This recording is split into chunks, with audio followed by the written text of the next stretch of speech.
Okay. All right, very good. Okay, folks, please, good. Please stand. Would you like to lead us in the pledge? Go ahead, Bishop. Okay. Allegiance to the flag of the United States of America and to the republic for which it stands, one nation, under God, indivisible, with liberty and justice for all. Please remain standing. Heavenly Father, bless this assemblage. Grant us the wisdom to make our every decision fair-minded and in the best interest for all its residents. And please remain standing for just a moment to keep the people that were devastated down south in your prayers.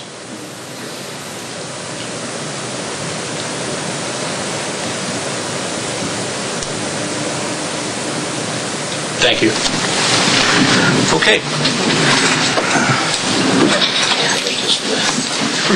Is everybody cool enough? Yeah, you make it cooler.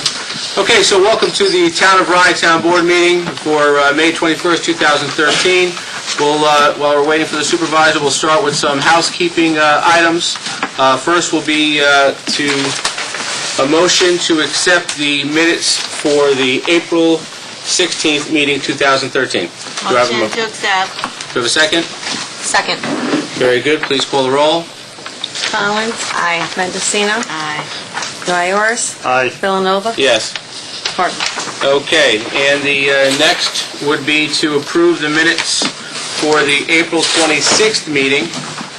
Motion to approve. Second. Collins.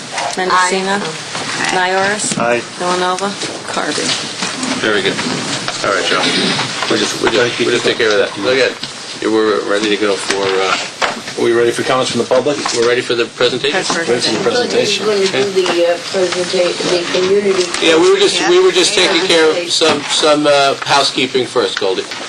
No, but it says here. Goldie, Community. it was my call to adjust the agenda to benefit the supervisor, which I did. We took care of some housekeeping, and now we're going to take care of the presentation. Are you? Yes. So then I don't Just have have to do public comments. You're right. Just have a seat, Goldie. Very good. The world will continue spinning. All right, there we go.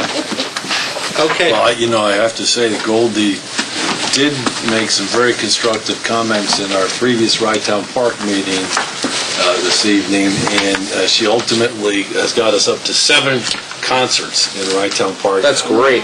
7 concerts. But listen, it's a great pleasure for me and a great honor for me to give the very first Community First Award to Bishop Girtman. So I guess let's do this in the fun, and if you come up, Bishop Girtman. Actually, I'm on the website. Them on the website. Exactly. I want to do that, but first of all, I want to forget Mrs. Girtman.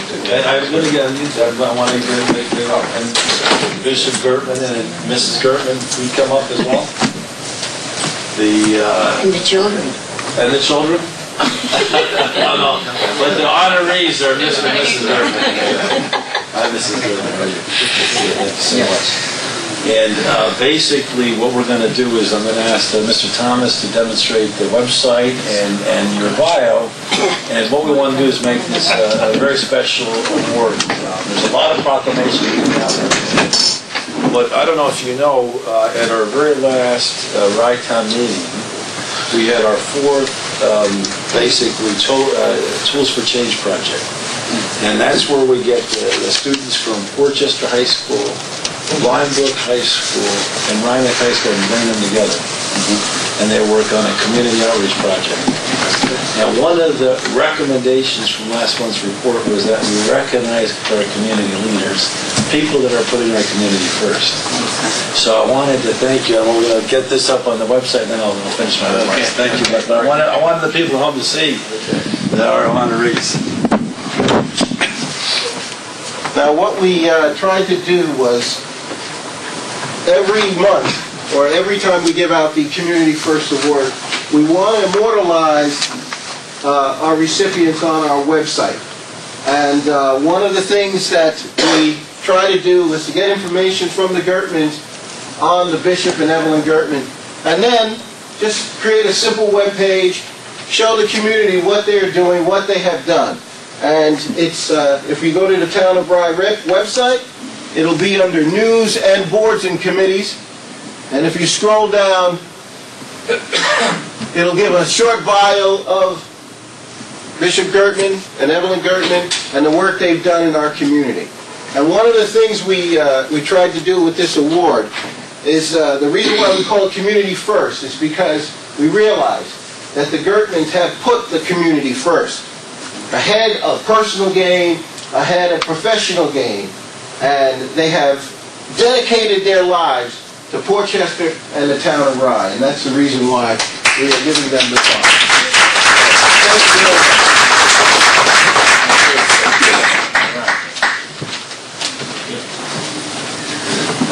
You know, I'd just like to say that I've seen Bishop Girtman speak on a number of occasions, and I'm very jealous his speaking ability. I recently attended, I think it was, I have to change the word, I think it's 37 years. 37 years of service that you've been pastoring. I had the good fortune to attend your 37th anniversary. And I remember you saying there that if it wasn't for Mrs. Girtman, you would not have been able to pastor for 37 years. But I remember seeing you at the Martin Luther King Day celebration, speaking there at Reverend Washington's 3030 as well. And of course, I was sitting next to George Latimer, and we were both very jealous because you captivated the audience and the public in a way that we never have been able to do. But I think far more important than the words is the leadership example you sent to our community throughout these 37 years. A wonderful family, a wonderful pastor, and you know, we in politics can only go so far. We can help improve our community, but you're working with people's souls and their spirit, and you set a wonderful spiritual example. So I'm deeply honored and pleased to be able to, with you and your wife, our very first community first award. Now it's so quick that we have the award this evening, but we're going to have a plaque.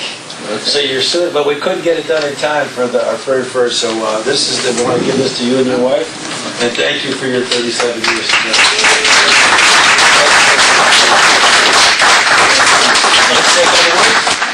Please. Well, I certainly want to thank the town supervisor and the town of Rye for this accommodation. As you may know, that our building across the street was erected in 1995, and we came from a storefront church on Peningo Street where the capacity was just not accommodating our congregation. So the building that we're in now, as many may know, it was a Pontiac car dealership, Russo. And so when I met Russo, I shook his hand. I said, "You sold a lot of cars here." And they said, "This was a car dealership, but now we're going to turn it into a soul dealership." So we've been doing that. We've been doing a lot of good work in our community. We've focused on Weber Drive and Traverse, and they have accommodated us to occupy a off-site room there. And we have been getting young people off the streets and trying to get them to realize that there's a better way. So I want to thank you for your support and your help, and the community as a whole, and we continue to move forward. Thank you so much. Thank you. Thank you for coming. Thank you.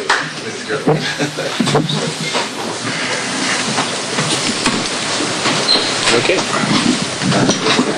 Okay, Dave is right on. That was brief. Good job, Dave.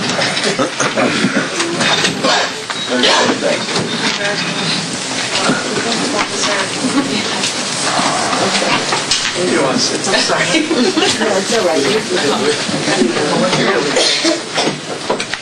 I also want to thank the Tools for Change students who came up with this idea, who gave us an opportunity to honor our community like leaders like Bishop Girtman. So thank you so much. I really And, we have our Model American Community Project, as we've talked about, so, we have an internship program this summer, so if you have some of your youth that you're working with like to become candidates for our internship program, let us know. We're hiring people at the beach, as you know, from last year. If you have candidates down there, if you contact Mr. Thomas. Okay. And also, we're trying to make our community a model American community, the best we can get here on earth. And so if there's things, ideas, programs that you have that you want to recommend or suggest to the town, please don't hesitate to do that, Bishop Girtman. Is there anything to help? Thank you. Thank you so much. Thank you very much. Thank you very much. Bye-bye. Thank you. Thank you. Thanks. Bye-bye. Thank you.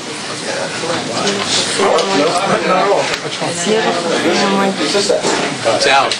It's just a... Did we approve the minutes? Yeah, hold on. Get So, comments? Public? We're on comments right now, yeah. Bring her up. Thank you, Dave. Okay, Goldie, we're ready for you now. Too bad they're leaving. We are blessed to have them in our community in the village of Portchester. We are blessed. I have to say, if I could. We are a very diverse community, very diverse, the village of Portchester. And we have to remember one thing. We look at the map. North America, Central America, South America. We are the United States of America. And everybody in the United States from around the world is American. We may not all be United States citizens, but we're all Americans. Okay? Now, because I represent a lot of people, disabled, seniors, and everything else, I have to tell you again, because nothing is really happening.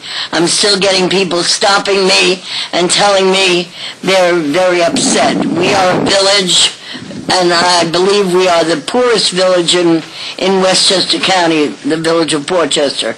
We have more off the tax rolls than any other village our size, and the surrounding elitist communities use a lot of things that are off the tax rolls in the village of Portchester. There are a lot of problems. The biggest problem we have right now is all the 12 group homes that are off there. And I am a nurse, and I love group homes. I mean, I've always worked in different ones in the hospitals and everything else, and for doctors and everything, and in World War II in the United States Cadet Nurse Corps. But what I'm finding is that because we have so much off the tax rolls in a village our size, and we don't keep our taxes go to other entities. We are getting killed in our assessments. We are an antique village, and our assessments are too high. A lot of people are losing their homes. There are a lot of stores that are empty on the village of Portchester. Right now, we are a restaurant community because we have more restaurants than anything else.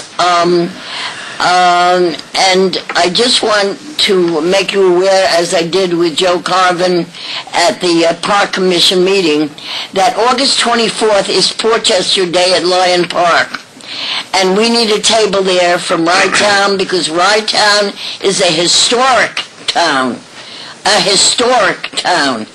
And we need our history preserved.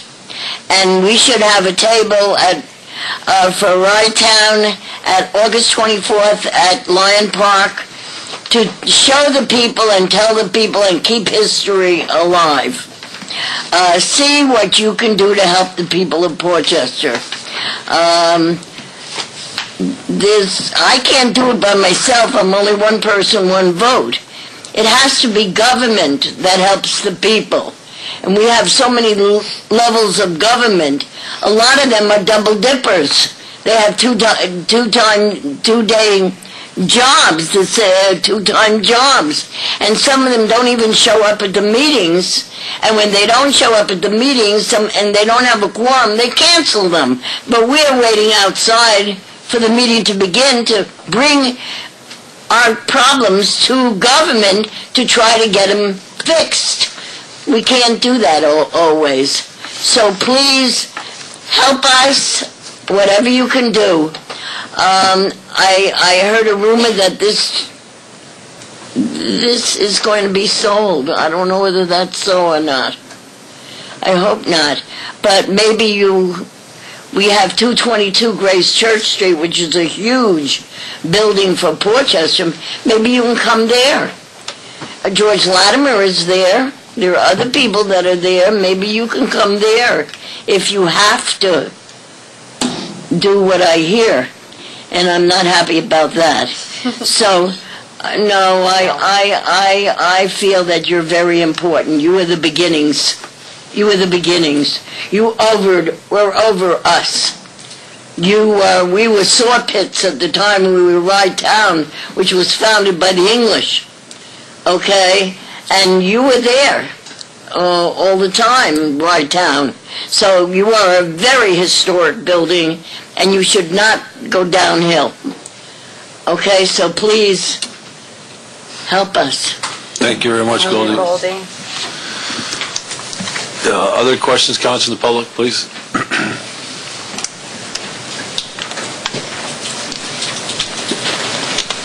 Supervisor Carvin, members of the board, Dick Hubert from Doral Greens in the Rybrook section of the town.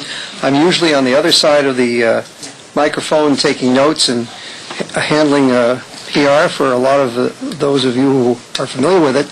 But tonight I've come to make an appeal on behalf of your very fine receiver of taxes, Nick Mecca, whose back office database system is not up to what I would call the kind of model American community technology that you, Supervisor Carvin, have been a big booster of. And I want to give this specific example, which brings me to the podium tonight. As some of you may know, there is a fight in northern Rybrook over the building or proposed building of a giant 4-hockey rink mega rink. And it has brought the entire northern part of the village together to fight it. And one of the members of what is now the King Street Coalition, a very energetic woman by the name of Tracy Lane, got in touch with me and asked, was it possible to add up the amount of property taxes that are paid by Belfair and Doral Greens communities in the northern part of Rybrook, as well as the nursing homes and some of the other facilities there, so that we could say we are contributing in a major way to the financial condition of the school district, the village, the county, and the town. And in my ignorance of the database system, but my understanding of modern databases, I thought it was an easy thing to just press a couple of clicks and instantly be able to accumulate the property taxes based on that area. We've had the said finding from Mr. Mecca, who has been more than gracious in helping Ms. Lane spend a couple of hours here tomorrow poring over paper. Tomorrow. She's going to be here in an office that he is very graciously providing her. But in the process we've learned, you can't do it. There's no way to actually do some basic math to understand something that is critical to your function, which is how much are you collecting in the way of taxes and from where. How are you defining the north part of Rybrook? Everything north of Anderson and King. Okay, actually, Mr. Markowitz, Mr. Mecca, could you guys come to the microphone? Let's just see if we can't figure something out here. It's what I gather. Certainly, because there's two questions. One is the assessed value, right?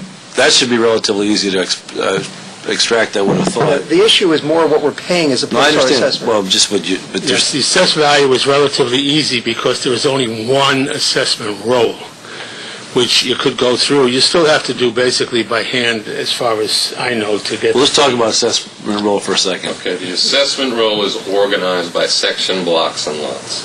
Okay? Each and every property, of which there are 3,300 in the village of Rybrook, has its own individual assessment.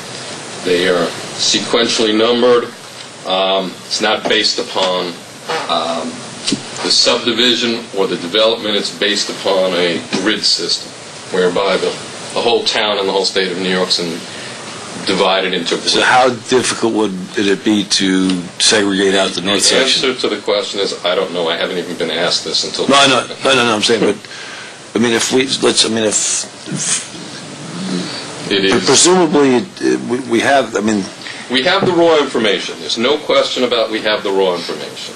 Okay, the computer system isn't structured to pick out particular sections and add up assessments. That's not the way it was designed. I'm not saying it's impossible, Right. but this is the first. Sure, no, I understand. I'm just... I mean, quite simply, and I always know that Mr. Mecca and Mr. Markowitz, they're going to do the best that they can to help this person. But quite simply, has she made a request for the information she's looking for? So she made a FOIL request.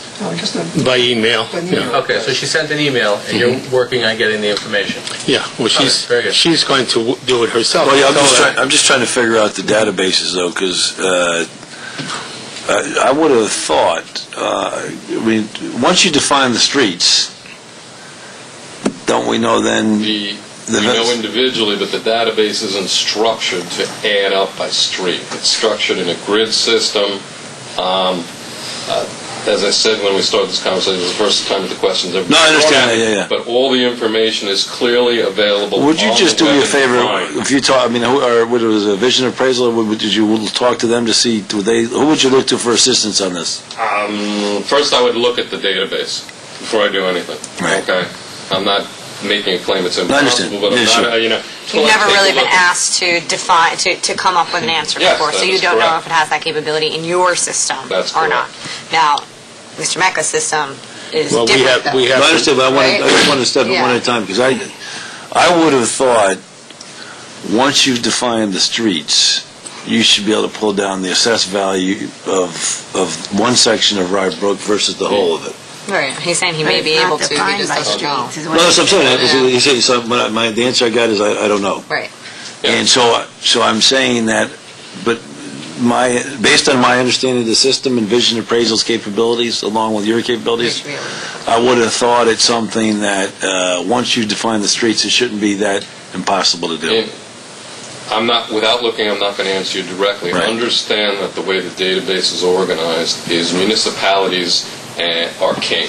Okay, it's set up to generate those kinds of informations relatively easy. We do assessment rolls by villages and by town. Not really by neighborhood within No, town. we Right. do not do it. Okay. It's not a common request. And what about Mr. Mecca? And how about in terms of what taxes are Well, paid? we have three different roles, because we collect for the county and town, that's one role. We collect for each school district, that's another role. And we collect for each village, that's another role. Now, the young lady that's coming down tomorrow, I can give her the section, block, and lot, but she's going to have to go through each role and physically add up. Let me just say, if I asked you how much taxes were paid, well, obviously we know how much taxes were paid in the village of Rye Brook. Mm-hmm. So if you wanted to segregate out a segment of Rye Brook, how difficult would that be? Can only do parcel by parcel. That's all we can segregate. But do we have? I mean, where do we hold that information? In the software. Right. So why couldn't? So if you again, once you've identified the block of streets and so forth, then it's a simple matter of adding them up, right? Well, that's what she's going to do by paper tomorrow, because those roads are already finished. They're there, sitting. Mr. Mecca, can you get an extract of the database that shows all the property with their assessments and streets or street numbers? We can do that from the We have assessment. that already available online. Okay, you just dump that into an Excel program, and then you sort by the streets that are in that section. That's a relatively straightforward process. Right. My point is, I don't think you have to do it by paper or by hand.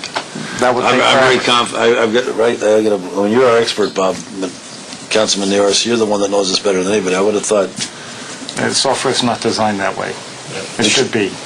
But also, excuse me one second, but the request also came in, can this be We have the read new by Friday? KVS system, right? I thought we had the new upgraded KVS system. We do. It's just... So I've got to believe you can, as Councilman Nioras is saying, you can take that information and put it in an Excel file. Not unless they put, we could put it in an Excel file, then you have to do a sort in Excel to find the streets you want, which is a lot easier to do than the KVS system. Right. So that's a pretty straightforward way to do it. It will take some time, it could take a couple hours to do just that, but that can be done. So if you identify all the streets that are in Rye Brook, pull an extract of all those streets with all the assessed values, now you have all Rye Brook by street and their assessed value, then you just pick the streets you want and sort by those streets. And That's easy to do. Please let Tracy Lane know that this is really going above and beyond. And she's... We're aware that it's going above and beyond, and I'm not here to make any complaints about Mr. Mecca, who has gone above and beyond. Yeah. All I'm saying is that in my ignorance of the software, but my understanding of corporate database software, I thought, oh, this is a simple thing. You just, a couple of clicks and you're there. So software is not designed that way. There should be some fields in the database record. I'm not that familiar with it, but you should be able to put a tag in there. You could put like a street tag or some other sort of tag by section, whatever it is, so that you can sort by that section. So there might be a user-defined field you can input or something like that. But you have to go into each and every record and put that field in so you can later use that for just such a circumstance. I'm assuming Ms. Lane tomorrow, with Mr. Mecca's gracious help, will be looking at paper and have a calculator with her. I'm just hopeful that in the future there's an easier way of doing this. But I think even today there's an easier way to do it. I think Councilman Nioras is absolutely right. I don't think she's going to have to sit there with a piece of paper and look at 1,000 different... I'll leave that to Mr. Nioras and Mr. Mecca. Well, just to talk about what Bob was mentioning, if I remember correctly, we were doing a query one time where we went on to the database that's online and highlighted the information and cut and pasted it into Excel. So I think that can be done. So we have a new upgraded KVS system. Didn't we invest in that? That's what I was. My question is, when was the last time we took a look at this software and this database? 2 years ago, if I remember. Now wait a second. Okay. I want to make sure that the town of Rye pays a fee for support. I would. That's what I'm saying. I'm confident. What time is Tracy coming here tomorrow? She didn't say what hour. She said tomorrow morning. I would call at 9 o'clock, 9:05. I'd call KVS and say, this is what I need. We're paying them a fee. All right, I shall. I'm very confident KVS can help you extract the information and put it in an Excel file. But we do need to appreciate that she asked for this request very quickly. She needs the information by Friday. So, I understand. I'm actually interested. I'm interested for my own purposes. In other words, I just want to understand, Mr. Mecca is probably the most accommodating collector of taxes in New York State, and certainly the most popular. Right up there with our town clerk, Vespi. I mean, we have the two nicest front office people who, only reflect well in the town of Rye, and they're two treasures that we have in the town of Rye. So I don't think there's any question about that. I just wanted to better understand our database, and I think that this is the first time we've asked the question, but in terms of facilitating tomorrow's event, I think that Deputy Supervisor Villanova's suggestion is a terrific one. Get KVS on the phone, and I'm very confident. And if Mr. Arcaro, get Mr. Arcaro to help him out if he needs some Excel spreadsheet skills to help out. And we'll try and facilitate it, because I don't care who comes in. I don't want them doing it by hand, and they shouldn't have to. And if I could impose on you and just shoot us a quick email afterwards and let us know how it pans out out of pure curiosity, that'd be great whenever you get a second. I understand that neither Ms. Lane nor I knew that this was something that was a big deal. But that's because of your naivete. As Mr. Markowitz and Mr. Mecca have clearly explained, you don't organize this data by neighborhood. Now we understand it. Right. We didn't understand that before. I don't think this is a special circumstance. Either. But I think it's fair to say that you can expect to have more of these requests as this struggle in northern Rybrook gets underway, because it's going to be, part of it will be a battle of tax dollars versus tax dollars. And I think it's fair to say that the supporters of the Mega Rink and the opposition both will be marshaling arguments based on tax revenues. So this is obviously important to a battle we're having way north in the Well, I would have thought part of the discussion, that's why you're probably going to want to look at Mr. Markowitz's data as well, because presumably the logic is you're going to extend the tax base. But if it destroys values in the northern part of the community, your net impact could be negative. So you may want to look at, as you're doing your homework, you may want to look at assessed values as well. But correct me if I'm wrong. Didn't value appraisers look at the data from a neighborhood perspective? I mean, didn't they have to get down to defining certain neighborhoods in order to assess the property correctly. But there are market areas that's different than what we're talking about. Since I don't know the definition of what we're discussing, it's difficult for me to say they all line up. I will make this comment, though. We clearly know what the total But the assessed point is, value... there's a finer granularity associated with Yes. the data than Yes. just Rybrook, okay? Which is by some sort of section or neighborhood when they did the appraisal. And right? I would... They may line up, so we ought to take a look at that as well. Mm-hmm. We can do that. Beautiful. All right, thanks so much for the question. Thank you all Thanks, for Mr. your help. Mecca. Thank Thank you, Mr. Mecca. Thank you, Mr. Markwitz. Thank you, Town Board. Appreciate it. Great. Any other questions, comments from the public?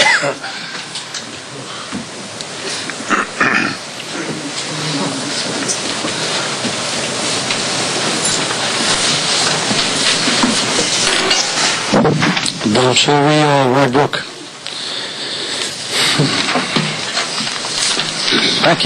Back in December, Bishop asked for a $3,000 emergency, and I'd like to know what that was about. He asked for a $3,000 emergency. I don't know. Not sure what your comment. Do you know what you He asked for. He approached the board and he said that he needed $3,000 for himself.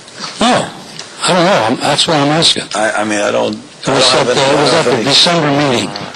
I don't have any specific We'll have to go back to recollection. the minutes to review them. If he gives more, I mean, it wouldn't be, if he asked for it, he asked for it. I'm confident. If you're saying he did, he did. I don't have any recollection. Sorry, was it a resolution or?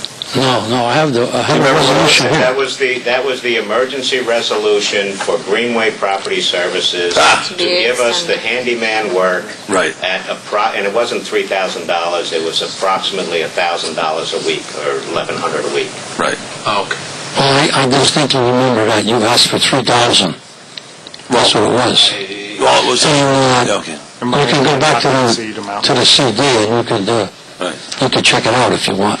Now, I also have a resolution here by Councilman Villanova that he's looking for an emergency extension, an agreement for $1,170 per week from December to March. Correct. Okay? Yeah, so what that is... What's that all about? Yeah.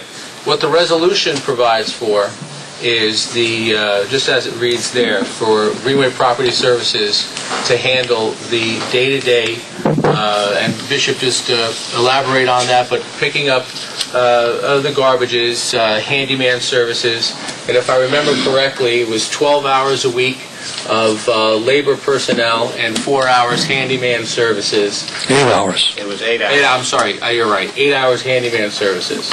And that's what that resolution provides for.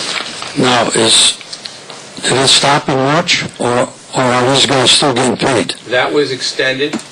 That was extended? Yep, as a matter of fact, if you stay here tonight, we're going, if you stay here tonight, you'll listen to the discussion and get a better understanding of where we're going with this.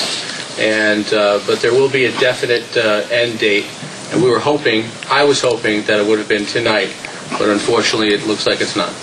Okay, so you're telling me that you gave this guy $62,000, right?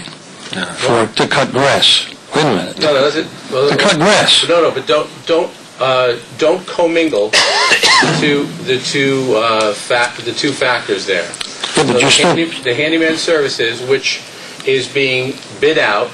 Okay, there was an RFP that was put out for those services, and it happens to be that he's the one that's doing it now, but he may not be the one doing it in the future. Yeah, actually, just to be clear, when we reduced staff, we had a bridge to gap. Okay. And we bridged that gap with this handyman services contract at just over $1,000 a week. So you're absolutely correct. If they were to stay in place for a full year, it would cost $52,000. As you just told us or reminded us, the goal was to put an end to that contract in March while we put out an RFP on a more comprehensive basis. I too was hoping we would bring that to an end this evening, and I guess I've heard for the first time we may not be able to. But we have an RFP out to replace that. So I can't imagine a scenario, we're not going to be with this beyond June, are we? 1 or 2 months, maybe. July, all right. So you're absolutely right to bring these questions up, very fair-minded questions.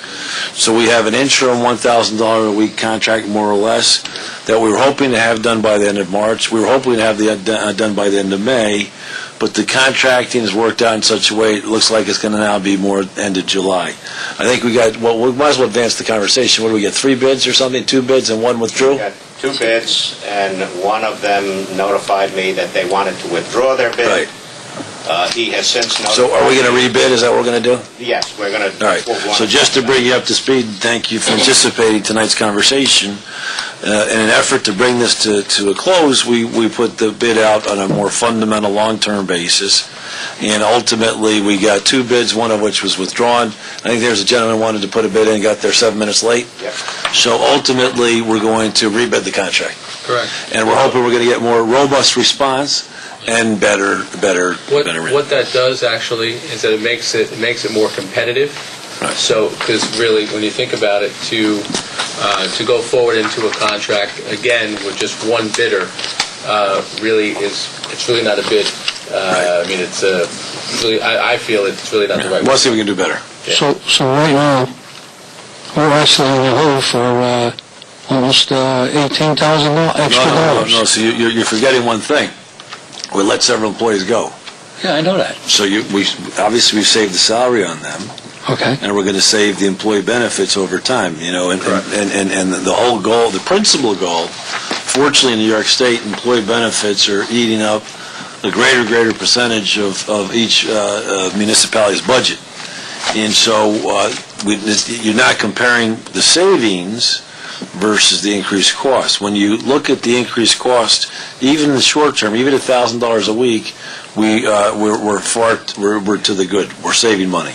So, from January, February, and March, you're giving this guy $1,170 to pick up the stuff that you're telling me. Well, Expensive list. Now, nobody goes into parks January, February, March. So, as far as I'm concerned, I think that's a waste of money, and I think he's charging you a lot of money to do that. Okay, well, look, you... $1,100 to pick up garbage? Hold up, Mr. Servey. First of all, So, at first, just so, and I'm smiling because I had the same question. Okay. If Bishop, you'd be so kind, I don't know if you have it tonight, but print out the checklist. Mm-hmm. There is an extensive database that this person goes to each facility, and it's not just Crawford Park. It's Crawford Park. It's Rytown Park. It's every facility. It's here. It's every facility. Okay, and so there is the short list, which is the day-to-day, and then it's a list of all the items that have been identified that need to be done in the future. So the day-to-day, ceiling tiles, light bulbs, squeaky doors, locks that aren't working. The long-term could be, repairing a hole in the wall, things or items that need to have a little bit more. Replacing a hot water heater. Whatever it may be. So those are the ones going forward. So I had the same question you did. And then through that question and through the information we received is this detailed list. So I think that if you saw the list, you would understand a little bit better. So maybe, Bishop, if you can get that list from Mr. Servey, sure. It's public knowledge, and that's some good information so you get a better understanding. Now, I also want to talk to your price, to the value of it. And that's the other reason, because that it's important to make sure we get better bidders that are going to stay in the bid process through the opening and then right up to the time that there's a resolution. So the important thing to understand is that that's what we're paying now, $1,170. Once the bids come in, we very well may not be paying $1,170. It may be $800. It may be $900. We may get bids for $2,000 and realize that $1,000 is a bargain or a very competitive bid. So that's where we are. But please note that I want you to get a copy of that list of the items, just so you can get a better understanding of what's done on a daily basis. Okay, I have a couple of questions. In April, you hire people that worked on the beach, right? Why can't they pick up this stuff down the beach and go to Crawford Park and do that? Because when I was there, that's what we used to do. What do you got to pay this guy all this money for? This is what I don't understand. Any other questions? No, just let me hear your questions and No, I mean... Do you have any other questions? Yeah. We're not here saying, right, Mr. Serby? Yeah. You're more than happy to ask your questions. We're not here to be grilled by you. So at the end of the day, ask your questions and they will be answered. But I'm not going to sit here. I can't. There's no municipality that's more generous in our response than you just heard.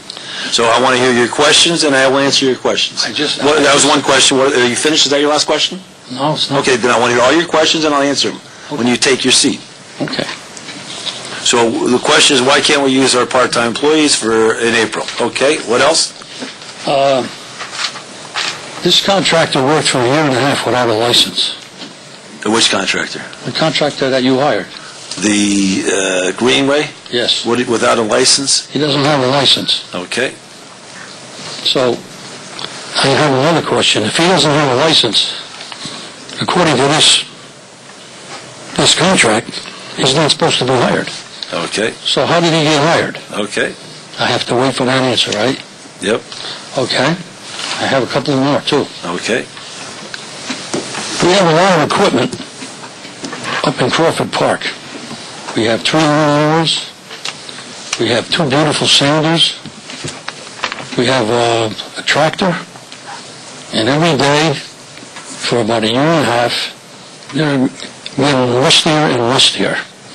And I'd like to know what you're going to do with it. If you hired a contractor, that should have been put out on bid a long time ago. Yep. That's more money that is going down the tubes. Okay.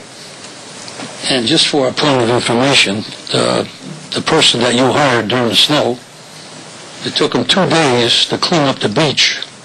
He did the parking lot and he didn't do the sidewalk, which another thing it states in his contract that he's supposed to do. He's supposed to start it in a day and he's supposed to finish it. And it took him 2 days to do Crawford Park. And so you told me a long time ago that you were going to prove me wrong. But so far, you haven't proved me wrong. So that's what I'm waiting for you to prove me wrong. Okay. And that's it. Okay, thank you for your questions. Well, when am I getting my answers? I'm going to get them now, but when you sit down. Oh, okay.